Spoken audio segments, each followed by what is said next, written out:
So guys, আমি চলে গিয়েছিলাম আজকে 10গড়ায় কিছু ফেমাস জিনিস খেতে, যেমন দই ফুচকা এবং প্রচুর সেলার, মানে রোজ এত সেল হয় এই ঘুগনিটা। চলো আজকে সেইগুলোই তোমাদের কাছে বলবো।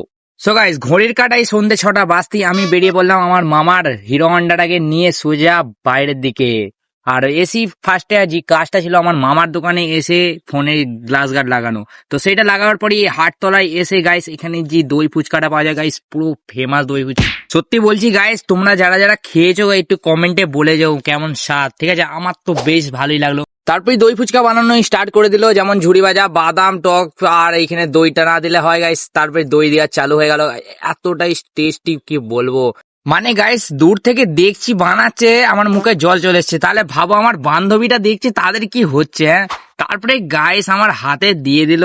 ওহ, মানে কি স্বাদ, এতটা সুন্দর যে বানাতে পারবে আমি ভাবতেও পারিনি গাইস। ফুচকা খাবার পরেও গাইস মন বললো না, বলে তাই আমি চলে এলাম এই জামালপুরের রোডের দিকে আসতে বাঁ সাইডে এই ভাইরাল ঘুগনি দোকানটা, যেখানে গাইস প্রত্যেক দিন প্রচুর সেলার, মানে এত সেল হয় কি বলবো।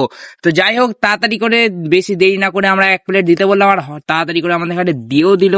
আর গাইস যেমন দই ফুচকাটা খেলাম, আর সেরকমই গাইস এখানে ঘুগনিটাও সেই লেভেলের বানিয়েছিল। তো সেই সব খাওয়া দাওয়া করি আমি এখন চলে যাচ্ছি বাড়ির দিকে।